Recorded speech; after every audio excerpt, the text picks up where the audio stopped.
बहुत ज़्यादा आपने पाइथन सीख ली है। अब टाइम आ गया कि हम लाइब्रेरीज की बात करना शुरू करें कि लाइब्रेरीज क्या हैं पाइथन में, कैसे इनको यूज़ करना है और इन कौन कौन सी इंपॉर्टेंट लाइब्रेरीज हैं जो कि डेटा साइंस या डेटा एनालिटिक्स के लिए हम यूज़ कर रहे होंगे। बेसिकली लाइब्रेरीज जो हैं ये प्री रिटन कोड होता है जो कि पहले से लिख दिया गया है और बहुत सारी कॉमन प्रॉब्लम्स को सॉल्व करता है। अब वैसे तो हज़ारों के हिसाब से लाइब्रेरीज हैं जो कि data analytics, data science, web development, artificial intelligence के लिए यूज़ की जाती हैं, लेकिन इसमें जो मोस्ट कॉमन लाइब्रेरीज हैं, मोस्ट इंपॉर्टेंट लाइब्रेरीज हैं, वो हम डिस्कस करने जा रहे हैं। एक है नमपाई और दूसरा है पैंडास।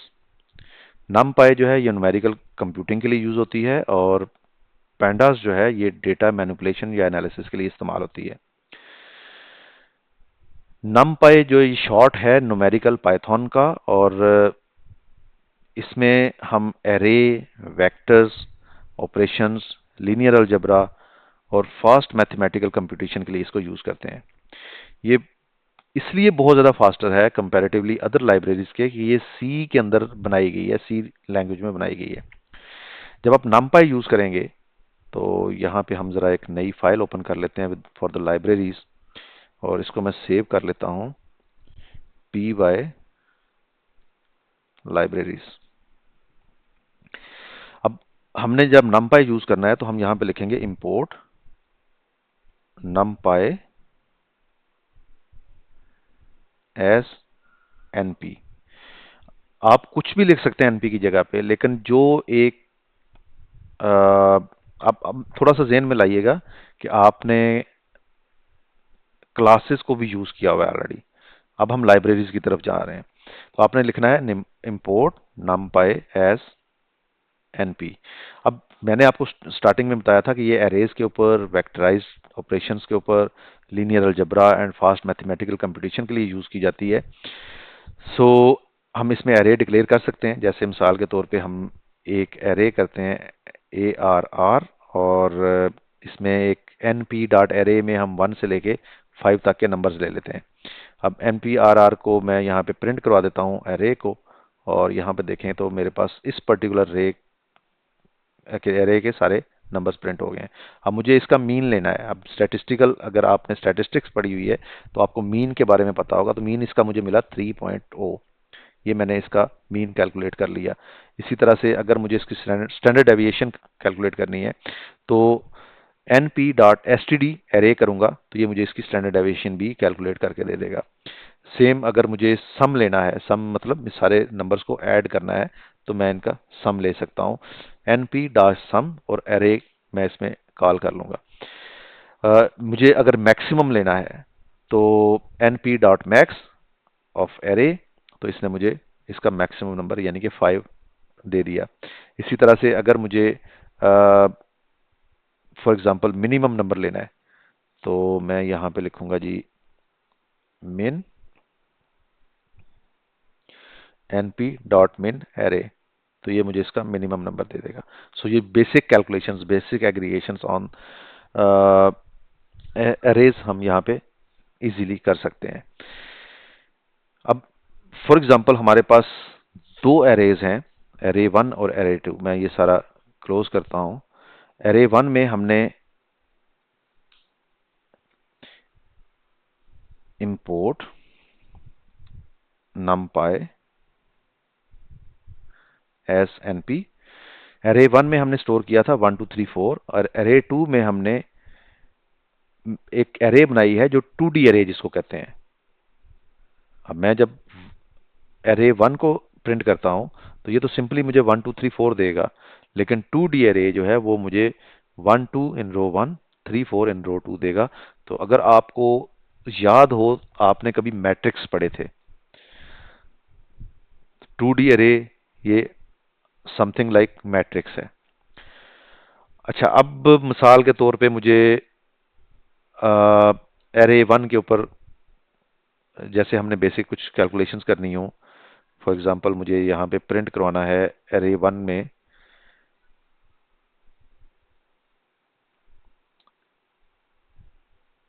+10 और मैं इसको प्रिंट करता हूँ। तो अब क्या हुआ कि हर एक नंबर के साथ 10 जो है वो ऐड हो गया, या मैं एरे 1 के साथ मल्टीप्लाई 2 कर देता हूं, तो हर एक नंबर के साथ, एरे 2 के हर नंबर के साथ 2 को मल्टीप्लाई कर दिया इसने। इसी तरह से अगर मैं प्रिंट करवाऊं एरे 1 डॉट, सॉरी, तो मेरे पास एरे 1 को उसने 1 का स्क्वायर लिया, 2 का, 3 का, 4 का, और मुझे उसने प्रिंट दे दिया। तो ये बेसिक कैलकुलेशंस हैं वेक्टराइजेशन की, इसको हम वेक्टराइजेशन भी कहते हैं।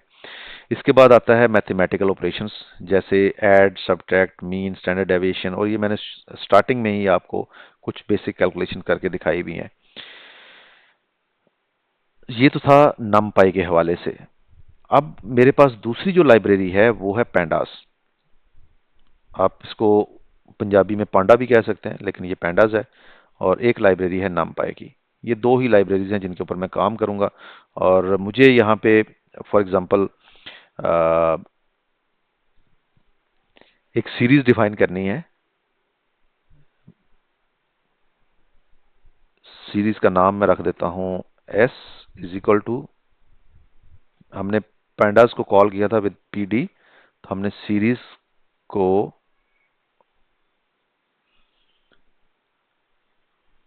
1 2 3 4 5 np डैश डेट नैन और 6 7 8 कर दिया। इस सीरीज को हम जरा प्रिंट करते हैं, तो हमारे पास,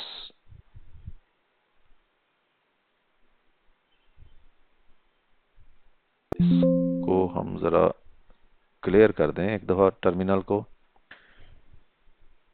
यस, 1.0 टू 3.0 5.0 नैन, नैन का मतलब वैल्यू नहीं है या एरर है, 6.0 और 8। और इसकी डेटा टाइप हमने देखी कि इसकी डेटा टाइप जो है वो फ्लोट है। इसी तरह से अगर मैं एक और इसमें चीज ऐड करता हूं, इंडेक्स, और इंडेक्स में मैं ले लेता हूं A B C D E F, और मैं फिर दोबारा इसको प्रिंट करता हूं, तो सॉरी, ये ब्रैकेट यहां पे नहीं आएगी, ये इसके एंड पे आएगी।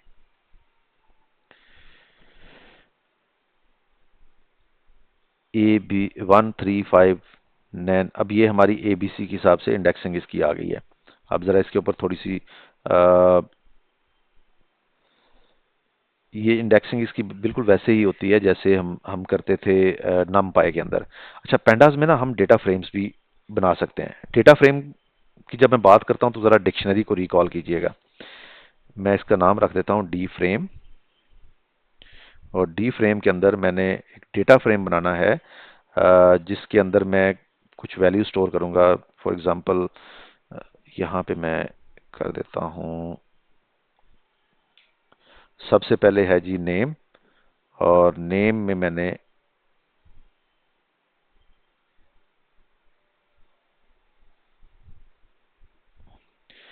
कुछ नाम स्टोर कर दिए। फिर एज है, उसमें कुछ एजेस स्टोर कर दें। सिटी है, उसमें कुछ सिटी स्टोर कर दिए। अब मैं अगर इस डेटा फ्रेम को प्रिंट करता हूं तो ये समथिंग लाइक टेबल होगा। यहां पे मैंने डेटा स्टोर किया और इसको मैंने डेटा फ्रेम में कन्वर्ट कर दिया। कैसे? ये सॉर्ट ऑफ डिक्शनरी थी, पीडी डॉट डेटा फ्रेम, उसमें डी फ्रेम को मैंने कॉल किया तो ये मेरा एक डेटा फ्रेम बन गया। अब जरा इसको हम रन करते हैं तो ये बिल्कुल एक टेबल की तरह हो गया है। नेम एक पूरा कॉलम है, एज एक पूरा कॉलम है, और सिटी एक पूरा कॉलम है। तो इस तरह से हम इसमें डेटा फ्रेम्स बना सकते हैं। अच्छा, डेटा फ्रेम के ऊपर इंडेक्सिंग या फिल्टरिंग हम कर सकते हैं। जैसे मिसाल के तौर पे मैं यहाँ पे प्रिंट मैंने किया था, तो प्रिंट में जाके मैं नेम को प्रिंट करवा लेता हूँ। सॉरी,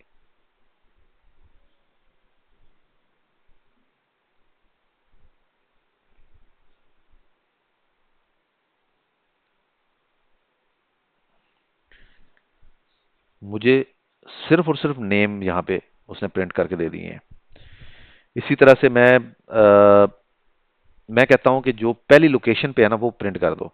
मैं प्रिंट करता हूं, print df is my data frame dot location, और लोकेशन में मुझे जीरो इंडेक्स जो है उसको प्रिंट करवाना है। अब जरा इसको मैं दोबारा से रन करता हूं तो मेरा, बल्कि इसको हम हैशटैग के साथ कर देते हैं ताकि कंफ्यूजन ना बने। क्या प्रिंट किया उसने? नेम, स्लाइस, इंडेक्स पहला कौन सा था? ये पहला अलाइस 24 और न्यूयॉर्क, और यही उसने हमें प्रिंट करके दे दिए हैं यहाँ पे। इसी तरह से मुझे अगर वन प्रिंट करना है तो मैं इस जीरो को वन कर दूंगा, तो ये मुझे नेक्स्ट जो भी मेरे डेटा फ्रेम में है, जैसे बॉब है 27 का लॉस एंजलिस, तो ये मुझे प्रिंट करके दे देगा। अगर मुझे डेटा फ्रेम को कुछ इस तरह से प्रिंट करना है कि जहां पर एज इज मोर देन 28 हो, मुझे सिर्फ वो प्रिंट करवाने हैं। तो अब मैं क्या करता हूं, इसको मैं कर देता हूं कमेंट, और यहां पे मैं प्रिंट लिखूंगा, प्रिंट डीएफ, और डीएफ के अंदर जाके मैं square bracket DF age is greater than 28, DF age is greater than 28, और इसको मैं प्रिंट करवा लेता हूं। अब उसने यहाँ पे एज एरर आया जी, एज का, सॉरी, एज का ए कैपिटल था।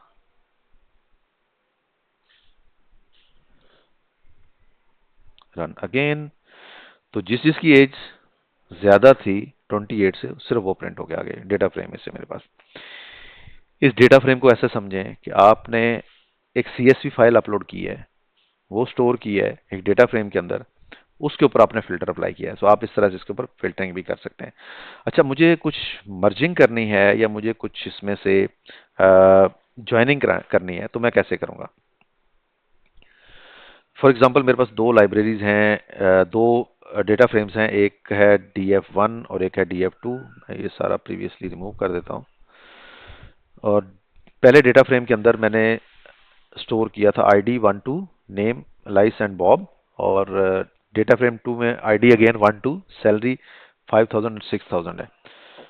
मुझे इन दोनों को मर्ज करना है on the basis of ID, तो मैं लिखूंगा D P D dot merge df1 comma df2 on ID, और जब मैं इस मर्ज को प्रिंट करता हूं तो ये मेरे पास कुछ इस तरह से प्रिंट होके आ जाता है, यानी कि दो डेटा फ्रेम्स को हमने एक में कन्वर्ट कर दिया है।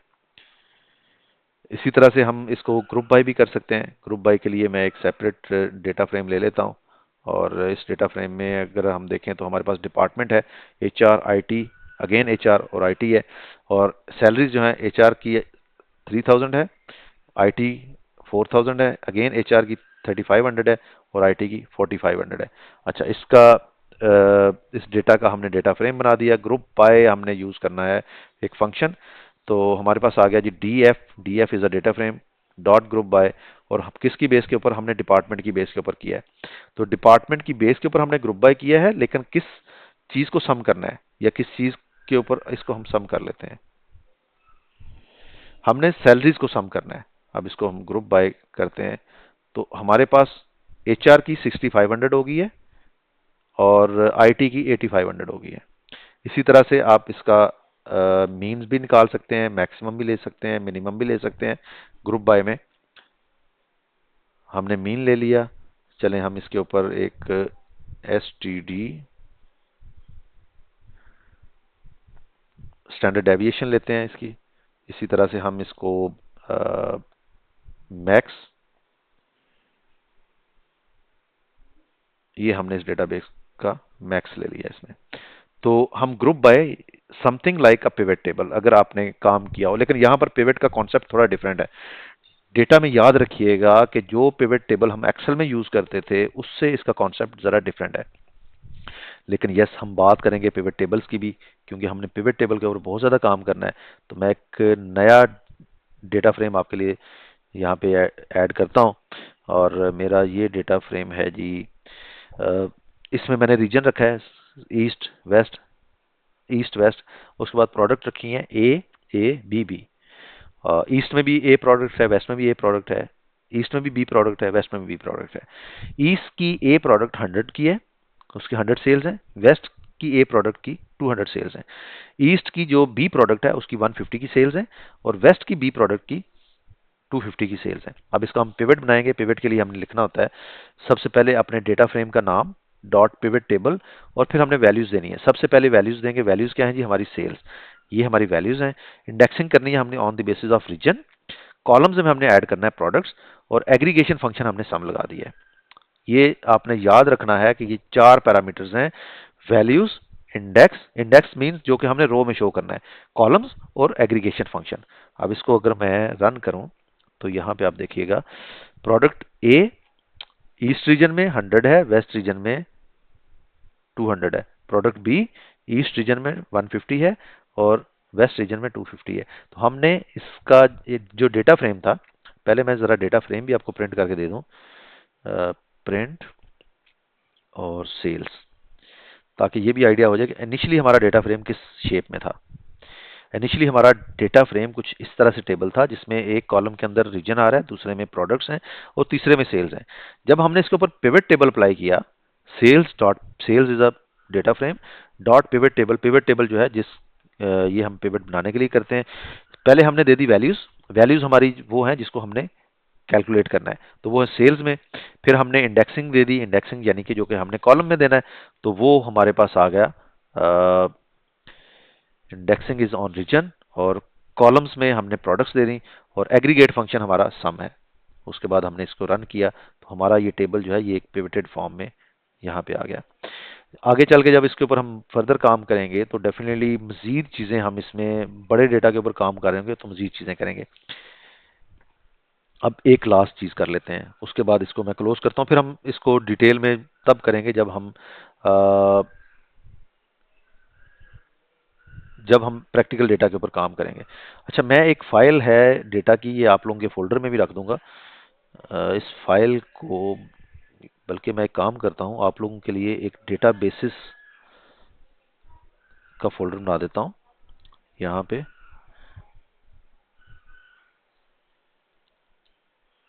Data sets.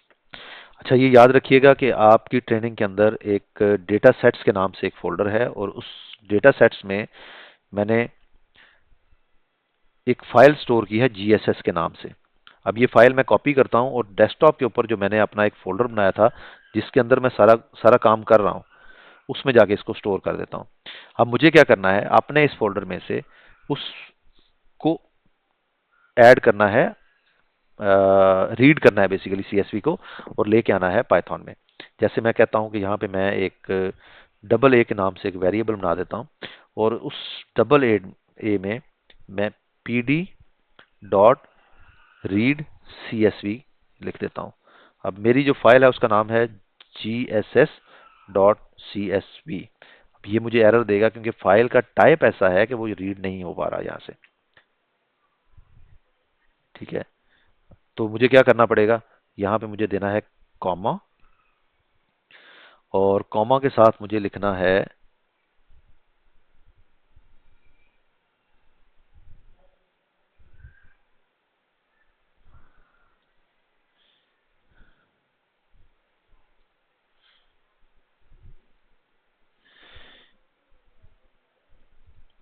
Let's see. Argument 2 को उसने एक्सेप्ट नहीं किया, और असल में ये जो फाइल है ये बेसिकली इसकी टाइप जो है ना वो लैटिन है, तो ये इसलिए इसको एक्सेप्ट नहीं करता।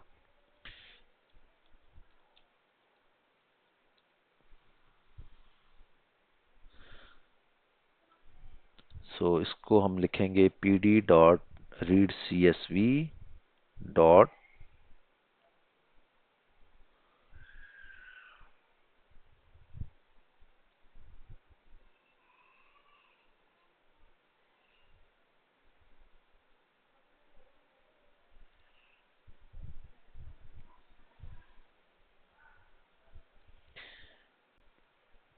एनकोडिंग,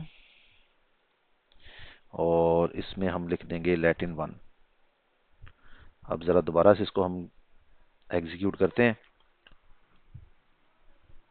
तो ये फाइल हमारी इसने रीड कर ली है। डबल ए हमारा एक डेटा फ्रेम है। इस डेटा फ्रेम के अंदर हमने CSV फाइल स्टोर कर दी है। अब अगर मैं इसके सिर्फ हेडर्स जो हैं वो प्रिंट करवाऊं, बाकी डिटेल में नहीं जाऊंगा, टॉप का कुछ डेटा हम प्रिंट करवा लेते हैं। तो यहाँ पर ये मेरे पास इसका टॉप का डेटा आ गया है। कुछ अननेम्ड कॉलम्स हैं और बाकी की कॉलम्स जो हैं यहाँ पे, और उनका कुछ sample data with up to 4 index ये मेरे पास प्रिंट होके आ गया है। इसी तरह से इसके ऊपर वही काम जो कि है इससे पहले हमने कैलकुलेशंस की हैं पैंडास को यूज करते हुए, वो इसके ऊपर कर सकते हैं। आई होप कि अब आके ये कोर्स आपके लिए इंटरेस्टिंग और ज़्यादा मज़ेदार हो गया होगा। शर्त सिर्फ एक है, आपने प्रैक्टिस करनी है। प्रैक्टिस नहीं करेंगे तो ये आपको समझ नहीं आएगी।